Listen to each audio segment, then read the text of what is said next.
gotta do. What?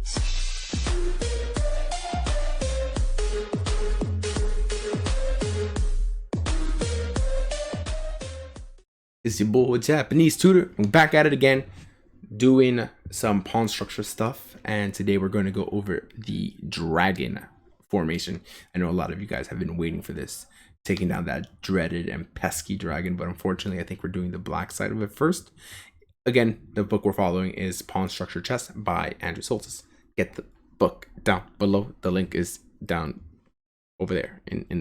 Yeah, go get it and get yourself a subscription to the channel. And yeah, sorry, that was a Citizen app firing off. And like the video. If you do, then you get more points. So we're gonna get right into this. So the dragon formation. So the dragon formation comes about after several Sicilian move orders, and I actually have a video on the dragon and how to play the different dragon variations. First the dragon, the regular old dragon, the hyper accelerated dragon, and the accelerated dragon. So let's do this. Let's get right into it. So the first thing you're gonna see is e4, c5, knight f3, d6, d4, c captures d4, knight captures d4, knight f6, knight c3, protecting the pawn on e4, and g6. This is what makes a dragon.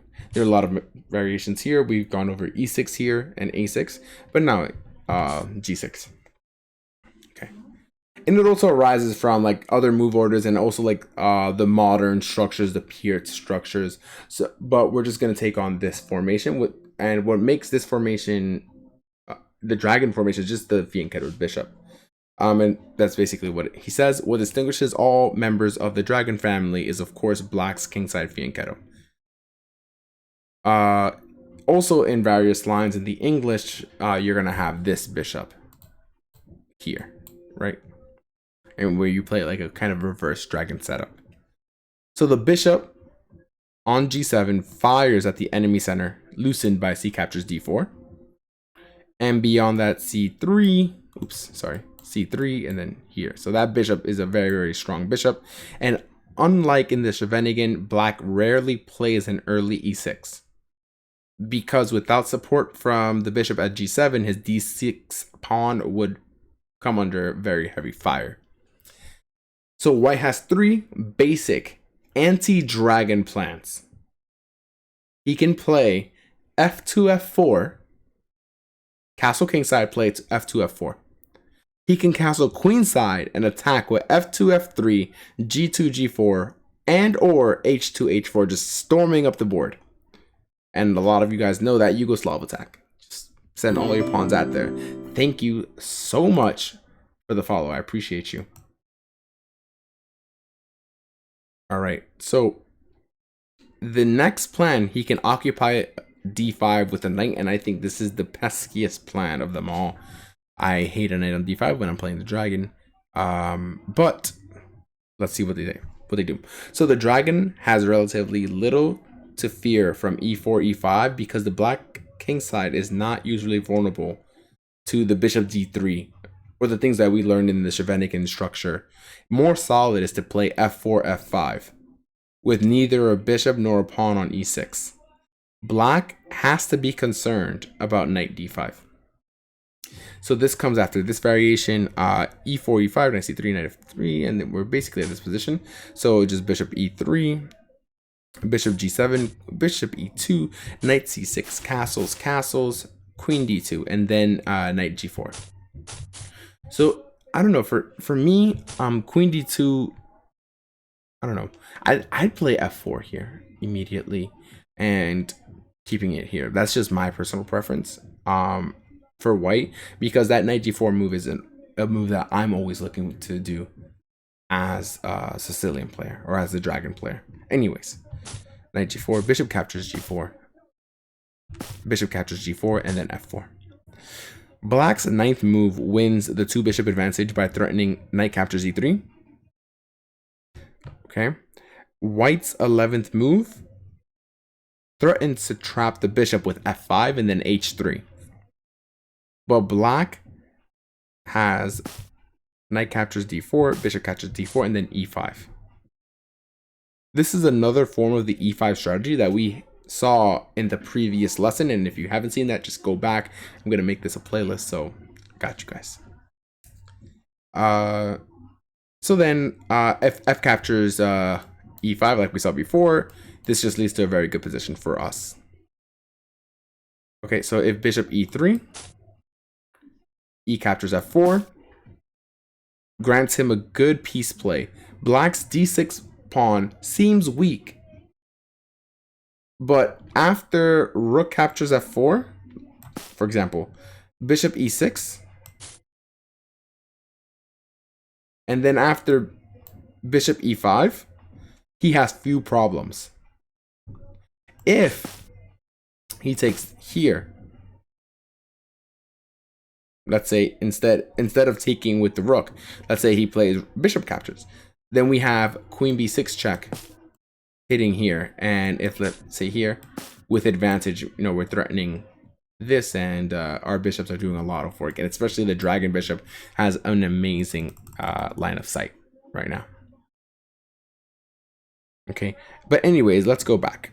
Let's suppose that they instead play bishop e6 instead of playing bishop d7.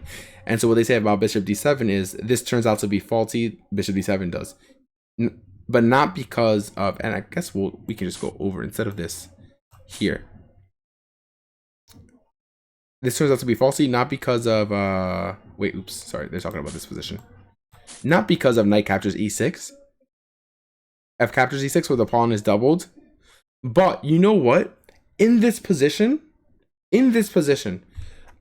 I welcome the exchange of pawn. I mean the exchange of this knight for my bishop, because I get the f pawn to control the d5 square, which is so critical in the dragon. I love that position, and I will give up that bishop for that knight on that square any day of the week.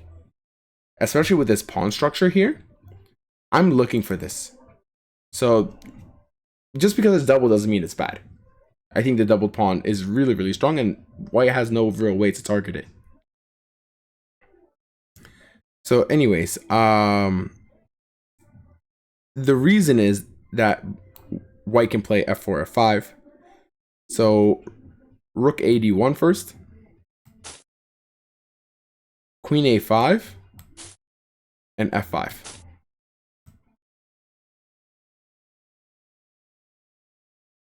I'm sorry, I don't teach Japanese here, but if you stick around long enough, I might show you some words. And Peon showed you sayonara. So f5 here. This actually works tactically, and we'll go over the line because of knight captures d4, bishop captures d4, bishop captures d4 check, queen captures d4, g x f5, and this invites e captures f5, and if bishop captures f5, then knight d5, GG. 97 is mate. So you do have to give up the bishop because we're cutting off the line, and you have to stop this. But it succeeds strategically because it allows white to occupy d5 with an unchallenged knight. So let's go back and see why that bishop d7 is faulty. So let's go back after bishop d7. So instead of that whole line that we just played, after f5, just bishop d7, queen f2, and he's preparing for knight d5, and queen h4, and either bishop g5 or bishop h6. So in a game in Herman Rodo versus Herman, the game went knight captures d4, bishop captures d4, bishop captures d4, queen captures d4, bishop c6, which is the plan after you exchange that knight on d4. It's one of the plans to put the bishop on c6, and then you play f6, and he won after rook a to e8 and b4, b4, b5, and then if queen b6, then queen captures here. Looks kind of bad. So, the chief drawbacks to the f2, f4, f5 plan are 1. White's e-pawn can become a target since f2, f3 is impossible. He gives up control of e5, a great square for the black knight, and thank you so much for the follow, Peter. I really appreciate it. There can be tactical problems on the b6 to g1 diagonal. So we're going to return to the position. So after e4, c5, knight f3, d6, d4, c captures d4, knight captures d4, knight f6, knight c3, g6, bishop e2, bishop g7, castles. Wait, oops. Oh, so this is actually a different line. So after g6, they play bishop e2, bishop g7, castles, bishop e3, knight c6. And now f4 instead of queen d2 is premature because there's queen b6. Okay, so if you play queen d2 here, queen b6 is the move. It threatens both queen captures here and knight captures e4, which is something I mentioned in my accelerated dragon, hyper accelerated dragon tricks. So definitely go check that video out. It has a lot of tricks. So white usually plays a knight b3 here, closing up that diagonal, and also obviously hitting square, which safeguards against tactics as well as deterring d5. Then bishop e6, f4, knight a5 is common. Black will not be able to play knight e5 easily, but he controls c4.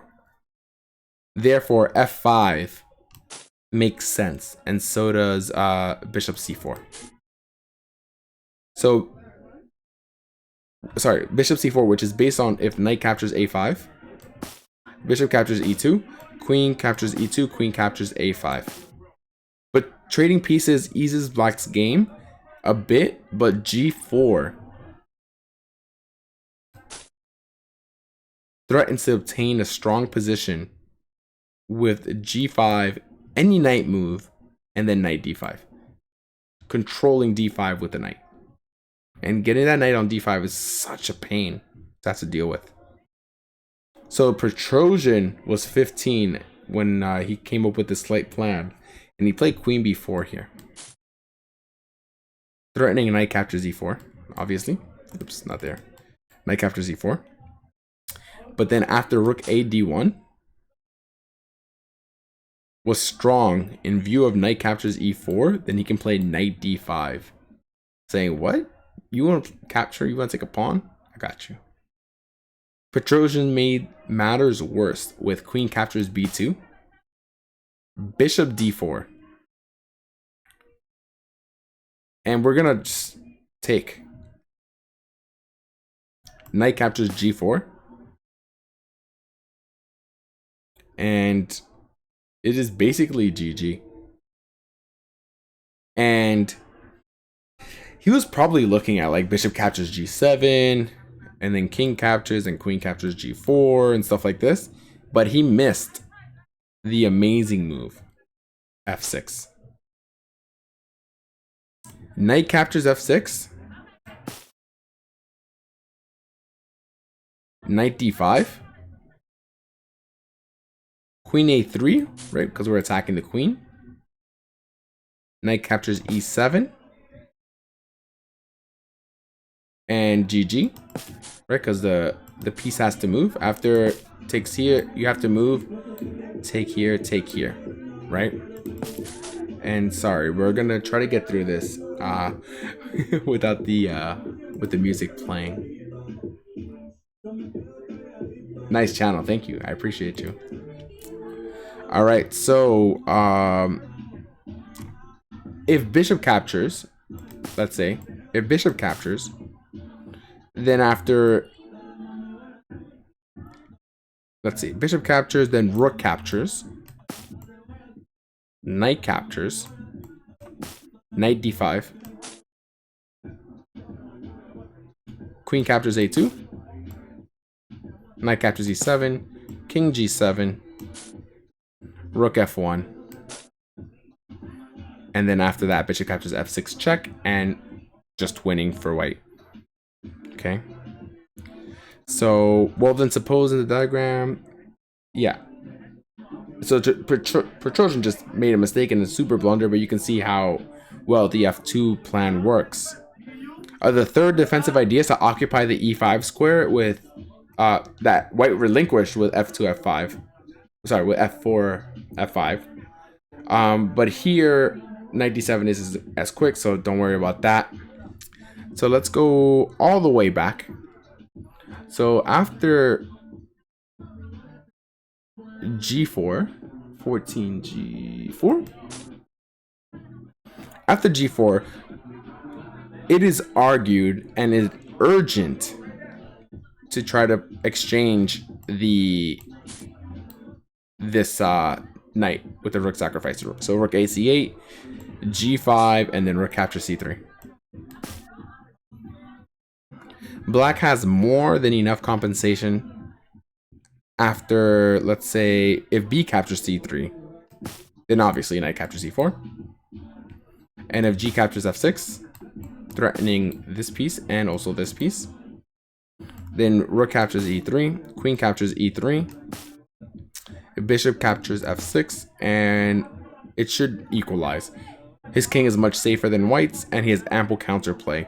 So that is it for the video, and thank you so much for coming through with coming to the lesson. Really appreciate it. If you have any questions, leave it in the comment section down below, and don't forget to subscribe and like the video. Thank you. Bye.